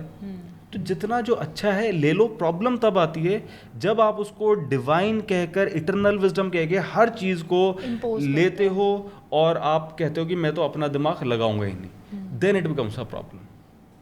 अभी भी जो है ना मनुस्मृति का बार बार उसकी बात क्यों हो रही है, ये यही कितना अजीब है कि ऐसे लोगों को, ये राम भद्राचार्य एक है, ठीक है, ऐसे जड़ बुद्धि इंसानों को आप क्यों बुला रहे हो पॉडकास्ट पे? उसका सेंस क्या है? अब वो एक लड़की इंटरव्यू कर रही थी, वो कह रही है आप के हिसाब से संविधान ठीक है या मनुस्मृति? भाई तो क्या क्या बोल रही है तू? ये तो इंटरव्यू ले पा रही है संविधान की वजह से, नहीं तो कहीं पे बैठी होती। सावित्रीबाई फूले, उन्होंने तो पहला स्कूल स्टार्ट किया है, अब की बात है ये, जस्ट मतलब 200 साल पहले की, और तुम ये पूछ रहे हो कि कौन सा सही है आपके हिसाब से? अरे तेरा काम as a podcaster, as a reporter ये है कि तू पढ़ उसको। और पहली बात तो ऐसे लोगों को फुटेज क्यों दे रहे हो, और फिर भी अगर वो आपके सामने है तो पूछ कि बाबा आप ये क्या कह रहे हो, इसमें देखो ना ये क्या लिखा है औरतों के बारे में। हाँ क्या है ये आप बताओ। तो वो नहीं कह रहे, वो कह रहे हैं आपके हिसाब से कौन सा अच्छा। राइट। तो ये तो कोई सेंस नहीं बना ना। कि आप कहीं पे कह रहे हो कि शूद्र का उसका खुद का कुछ भी नहीं है, सब कुछ ब्राह्मण का है, ऐसे कैसे है भाई? ये क्या बात हुई? राइट। काफ़ी लोग हिंदुइज्म को काफ़ी लिबरल मानते हैं। वो कहते हैं बाकी धर्मों के हिसाब से देखो, उसमें तो ये लिखा है, हमारे वाले में देखो हमने कितनी छूट दे रखी है। Your comments. देखो अगेन ये हमारा अहंकार है। और लिबरल होने का ना एक स्पेसिफिक एक कारण देखो कि क्या है कि और जो रिलीजन्स है ना उनमें एक बड़ा एक सेंट्रल वो है कि जैसे कुरान एक बहुत ही सेंट्रल किताब है ना, उसमें फिर मोहम्मद की जो लाइफ थी उसको लेकर हदीस है, उसकी भी इम्पोर्टेंस है, but Quran is a basic thing. इसी तरीके से क्राइस्ट हैं, एक सेंट्रल फिगर हैं, और बाइबल है, और फिर वो ओल्ड टेस्टामेंट को भी मानते हैं। हिंदुइज्म का जैसे मैंने हिस्ट्री बताई, हिंदुइज्म का विकास किस तरीके से हुआ। इट वाज लाइक यार चलो हमने लिख दिया वेद उपनिषद, ये आ गया। इवन रामायण भी जो कहते हैं तो कई लोग कहते हैं कि वाल्मीकि की वो ओरिजिनल इमेजिनेशन ना होके maybe it was a folk story which was in practice, ठीक है, उसको लेकर लिखा है जैसे भी। फिर कोई ट्राइबल्स हैं, चलो यार आ जाओ तुम भी आ जाओ, तुम्हारे जो हैं आ जाओ, तो एक होता है ना कि एक्वायर वाला मॉडल, एक्विजिशन वाला मॉडल। तो उस चक्कर में फिर कोई अरे सर मैं तो अथीस्ट हूँ, चल यार आजा तू भी आजा। ठीक है।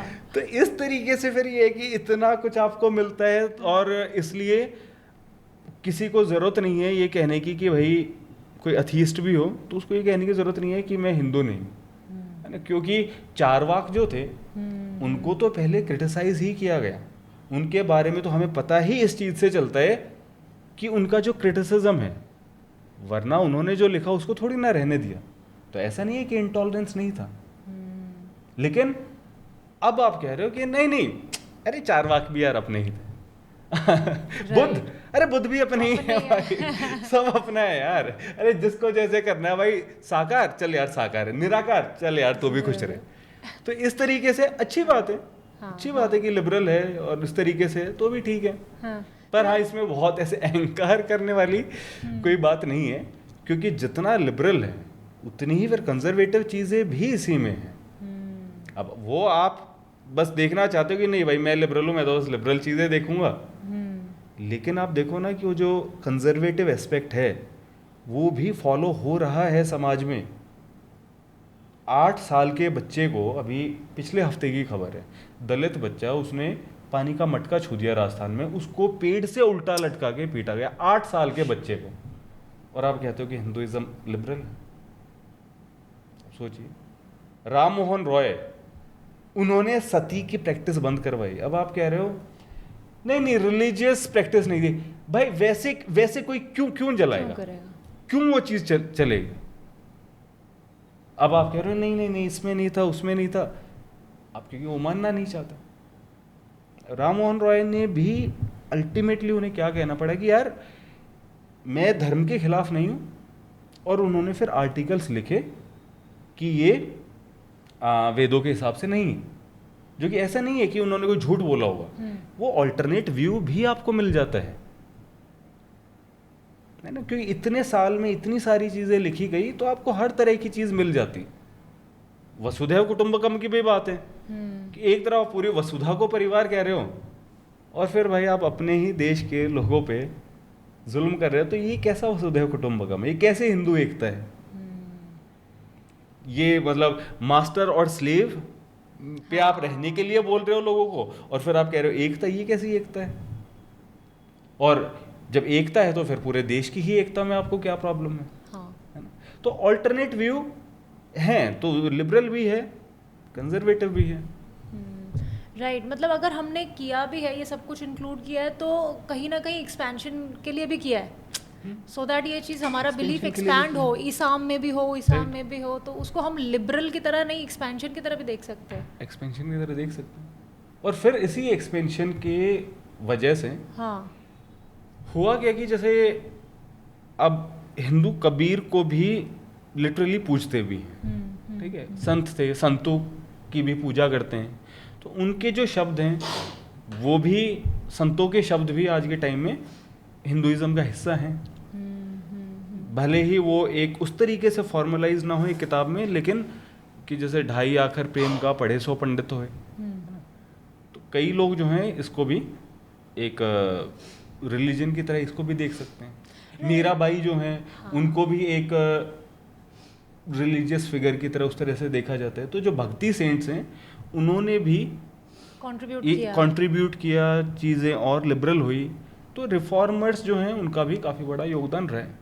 तो ये सेंट्स जो मतलब भक्ति मूवमेंट के सेंट्स थे, वो कहीं ना कहीं इस लेवल पे क्यों नहीं आगे बढ़ी वो चीज़ें? क्योंकि उनकी तो काफ़ी प्रैक्टिकल जो उनकी सेइंग्स है, कबीर की, रहीम की, मीराबाई की, वो प्रैक्टिकली आप अप्लाई भी कर सकते हो, और वो इन सब चीज़ों से अलग ही है।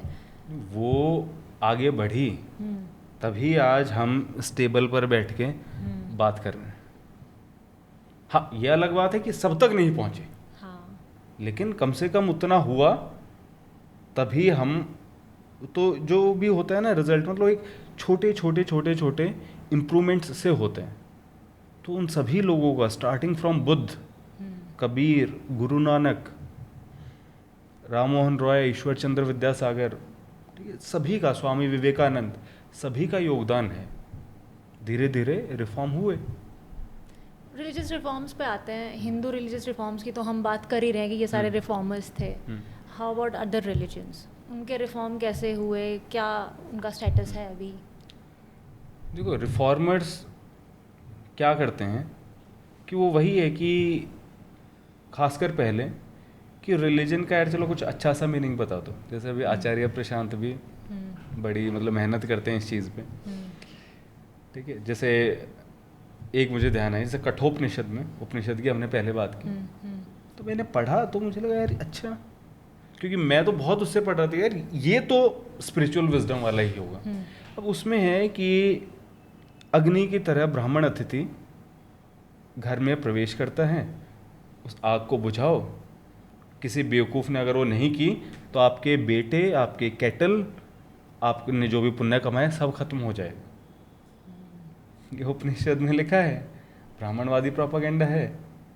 अब उस पर लेकिन आचार्य प्रशांत रिफॉर्म करने की कोशिश कर रहे हैं कि अरे तुम्हें पता ही नहीं, अग्नि मतलब प्रकाश और तेज, प्रकाश मतलब ज्ञान, और ब्राह्मण मतलब ब्राह्मण जाति नहीं, ब्राह्मण मतलब ब्रह्म को विचारने वाला, और इसमें गृहस्थ का मतलब है मन, और मन अंधकार से भरा हुआ।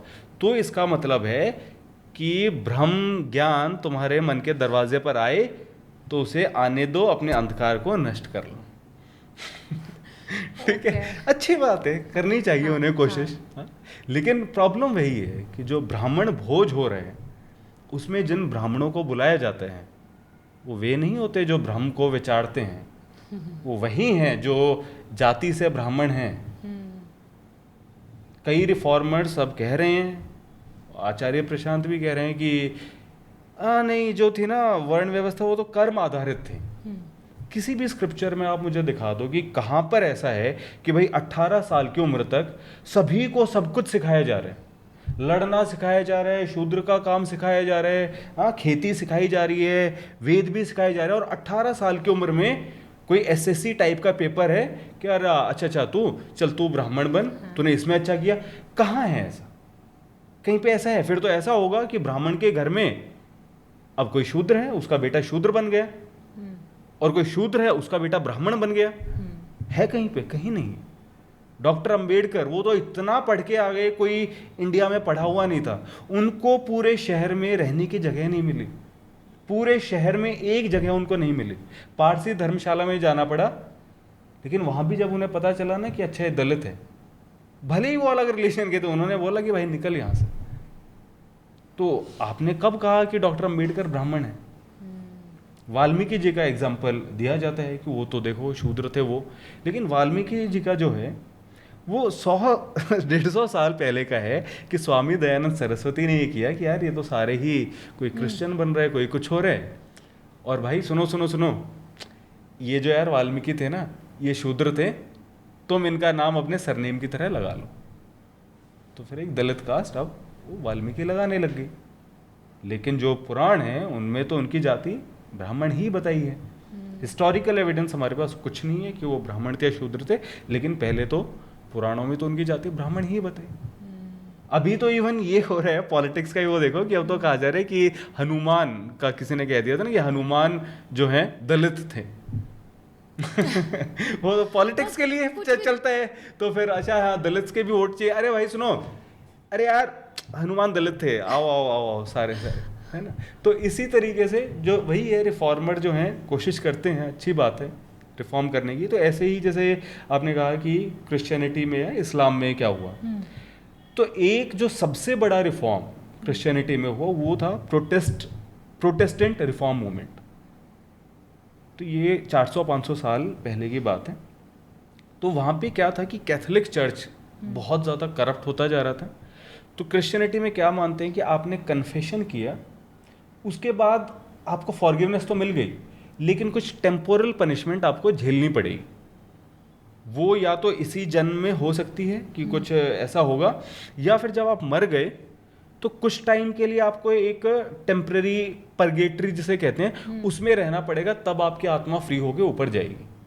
तो इन लोगों ने क्या किया, क्लर्जी ने, इन्होंने एक चीज़ बेचनी शुरू की जिसे कहा इंडल्जेंस, कि भाई ये लो पैसे दो और हम तुम्हें इंटेलिजेंस बेच रहे हैं, यानी कि तुम्हारी जो टेम्पोरल पनिशमेंट है वो हट गई, और तुम्हारे जो है ना परिजन जो परगेटरी में है बेचारे, जिनकी आत्मा फ्री नहीं हो पाई है, पैसा दो।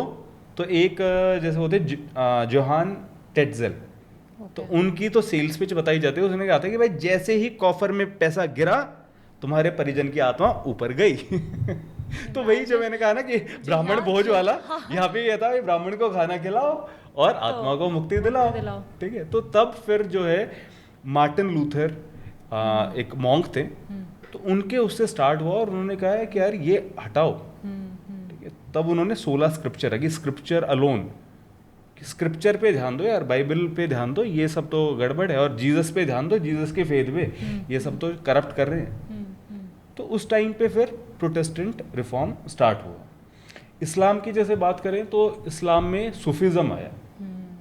सूफिज़म ने एग्जैक्टली ये नहीं कहा कि जो सब चल रहा है वो सब गलत है, लेकिन उस टाइम पे क्या था कि उलेमा की इंपॉर्टेंस बहुत ज़्यादा बढ़ गई थी।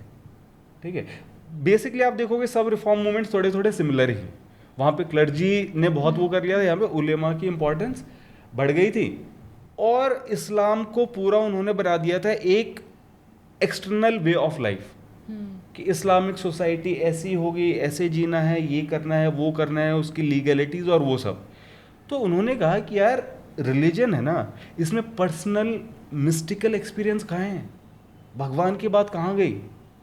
तो सूफी सेंट्स ने उस चीज़ की बात की कि भाई आपका personal relation, personal mystical experience, उसकी उन्होंने बात की। जब मंसूर अल हलाज काफ़ी फेमस सूफी सेंट है, उन्होंने कहा अन अल हक, जैसे हिंदुइज्म में कहा गया अहम ब्रह्मास्मि, कि मैं ही ब्रह्म हूँ, या मैं ही, लाइक अन अल हक भी सेम मीनिंग है। तो इसका मतलब है कि क्रिएटर और क्रिएशन अलग नहीं है, उसके साथ आप मिल जाओ, अपने अहंकार को त्याग दो और आप उसमें मिल जाओ।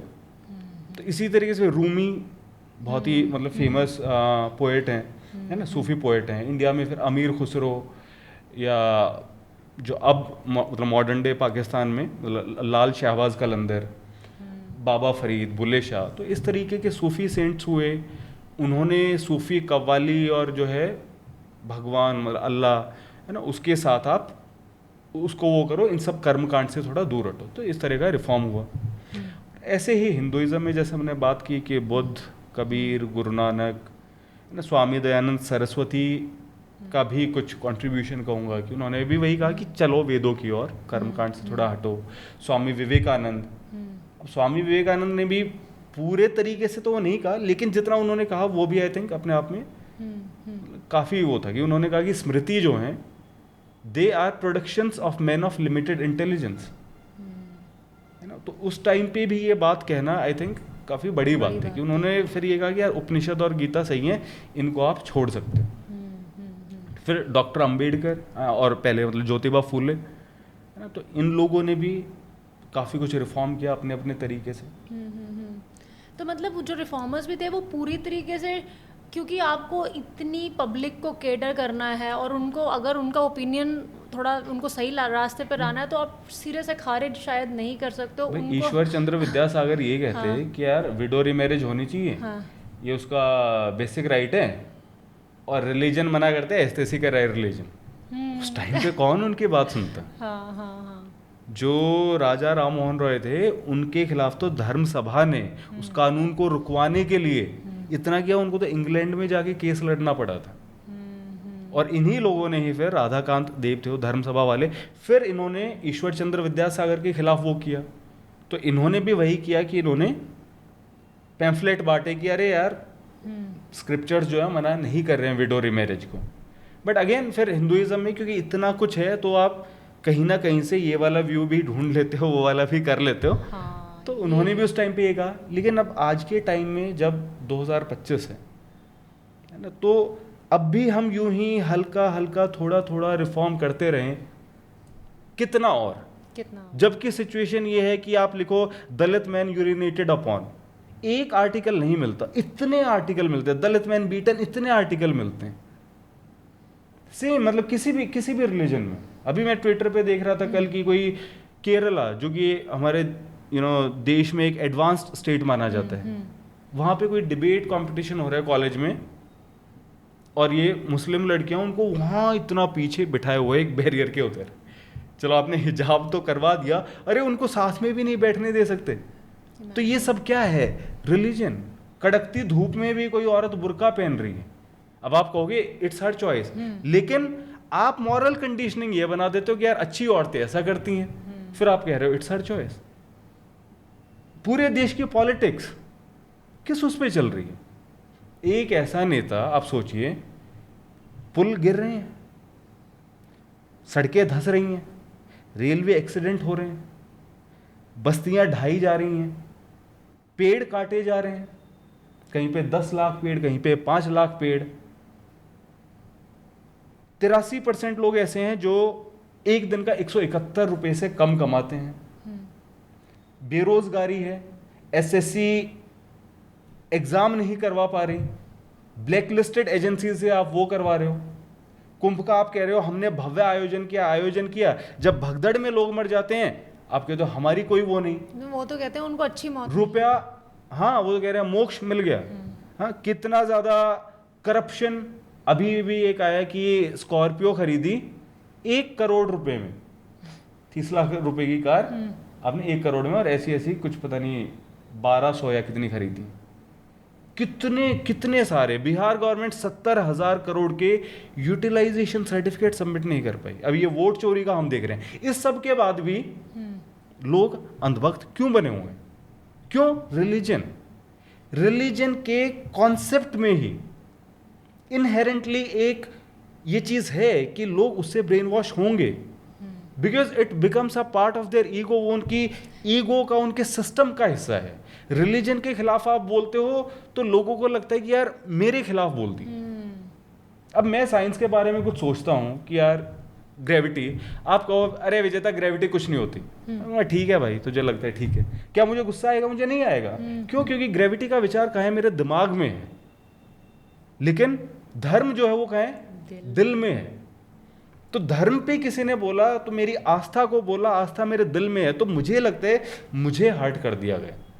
और जब फिर कोई नेता कहता है अरे तुम पे जुल्म हुए हैं, तो क्या है? सेल्फ पिटी, आत्मदया। तुम खतरे में हो, डर। तुम बहुत महान रहे हो, गर्व। तो इस तरीके का एक कॉकटेल उनको पिलाया जाता है सुबह शाम। मैसेज आते हैं तो होंगे ना लोग ब्रेन वॉश, क्योंकि दिमाग वो लगा नहीं सकता। तो जहां बाबा लोग और इतने स्क्रिप्चर, इतनी बात हो गई, वहां आप एक बात अगर कह सको, डरो मत, अपना दिमाग लगाओ, ऑब्जर्वेशन करो, अपो दीपो भव, लगा लो यार, कुछ नहीं होगा, क्वेश्चन करो। लेकिन नहीं। और लोग इसी तरीके से चलते जा रहे हैं। बिल्कुल। इतनी सारी हमने बातें करी हैं, सनातन का हमने मेंशन नहीं किया। सनातन धर्म, ये सनातनी, क्योंकि आजकल आपको पता है बहुत ट्रेंडिंग एक टर्म है। सनातन तो simply it means ancient eternal, ठीक है। तो जैसे वेद भी जो हैं, ये लोग कहते हैं इटर्नल। उसका मतलब ये है कि जैसे ग्रेविटी का जो सिद्धांत है, उसकी खोज तो न्यूटन ने की, लेकिन ऐसा नहीं है कि न्यूटन के खोज करने से पहले वो सिद्धांत नहीं था, वो तो पहले भी था, लेकिन खोज न्यूटन ने की। तो इसी तरीके से वेदों के बारे में ये कहा जाता है कि ऋषियों ने तो चलो जब उनको बताया, जब उनको रिवील हुआ, लेकिन वो जो बातें हैं वो इटर्नल बातें हैं। और इसीलिए सिंस हमारा जो धर्म है, उसका जो मॉरल कोड है, वो एक इटर्नल बातें बता रहा है, तो इसीलिए इसको सनातन धर्म कह देते हैं लोग। सनातनी लोग कहते हैं कि वर्ड ही नहीं होता है। सनातनी वही जो उस चीज़ को मतलब मानते हैं, तो ये तो आप वर्ड्स कुछ भी बना लो, कुछ भी बना लो। ये अच्छा, एक कन्वर्जन, बिफोर क्लोजिंग दिस मेरे को ये पूछना है, ये कन्वर्जन आप कहाँ देखते हैं? लोग एक रिलीजन से दूसरे रिलीजन में कन्वर्ट हो जाते हैं, तो ये उनसे उनको बेनिफिट होता है, ये उनके बारे में ज़्यादा बताता है या रिलीजन के बारे में ज़्यादा बताता है? हाँ देखिए, अगर वाकई कोई आदमी ऐसा है कि वो सारे के सारे स्क्रिप्चर्स लेकर बैठा, ओल्ड टेस्टामेंट, बाइबल, जैन अवस्था, सारे उसने पढ़े, और फिर उसे लगा यार इसकी बात सही लगी, मैं ये कन्वर्ट करता हूँ, तो ठीक है। लेकिन ऐसा नॉर्मली होता नहीं है, ठीक है। नॉर्मली लोग कन्वर्ट क्यों कर लेते हैं कि या तो जैसे हमने बात की कि कृपा के चक्कर में लोग इधर उधर सब जगह घूम जाते हैं, और फिर कोई कृपा कहीं पे मिल जाती है तो कन्वर्ट कर जाते हैं। इवन जैसे यूरोप में जो क्रिश्चियनिटी फैला, क्यों फैला? इसीलिए क्योंकि वहाँ का एक राजा था कॉन्स्टेंटिनोपल, उसको कृपा क्रिश्चियनिटी से मिल गई, तो फिर वो क्रिश्चियन बन गया, तो फिर उसके पीछे पीछे सब क्रिश्चियन बन गए, है ना। तो ऐसे ही हमें ज़्यादातर एग्जाम्पल ऐसे ही सुनने को मिलते हैं। तो अगर कोई वाकई इतना रैशनली पढ़ेगा ना सब स्क्रिप्चर्स को, तब तो उसे गड़बड़ ही दिख जाएगी। वो तो करे कुछ भी नहीं, रिलीजन चूज फिर तो ये कहेगा कि यार जो संविधान है वही ठीक है भाई, जिसमें यार मेरी इक्वालिटी की भी बात है।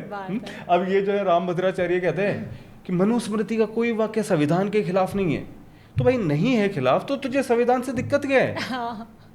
ये भी है। हाँ, फिर तो है ही ना।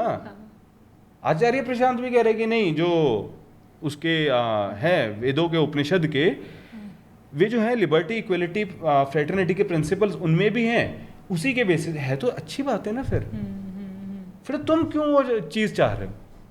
राइट। तो what is the way forward, reforms और एथीज्म?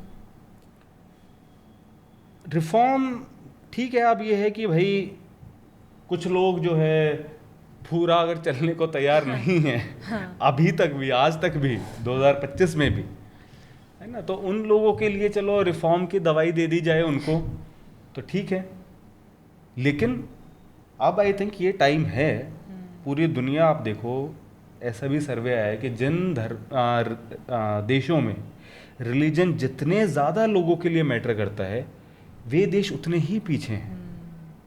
क्यों? क्योंकि आप तो रिलीजन में उसी में बिजी हो, गर्व कर लिया, ये वो, अरे मिसाइल अरे बना दी भाई हमने तो पहले ही, हाँ स्टेम सेल बना दिए, प्लास्टिक सर्जरी कर दी, ये कर दिया, वो कर दिया।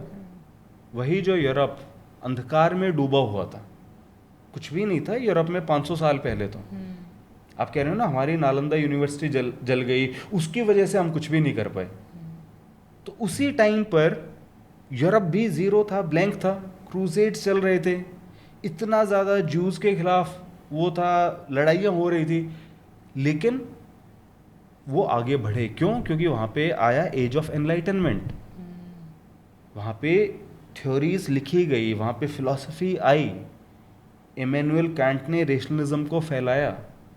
इमैनुअल कैंट हो, रेने डेकार्ट्स हों, जॉन जेक रूसो ने थ्योरी मतलब डेमोक्रेसी और इन सब चीज़ों की फाउंडेशन रखी कि सोशल कॉन्ट्रैक्ट क्या है, सोसाइटी क्या है, स्टेट क्या है। इस तरीके से वहाँ पे फ्रेंच रेवोल्यूशन हुआ, फिर अमेरिकन रेवोल्यूशन उसी टाइप के उस पर हुआ। धीरे धीरे वहाँ पे डेमोक्रेसी फैली, राइट्स की बात हुई, उन्होंने इन्वेंशंस की।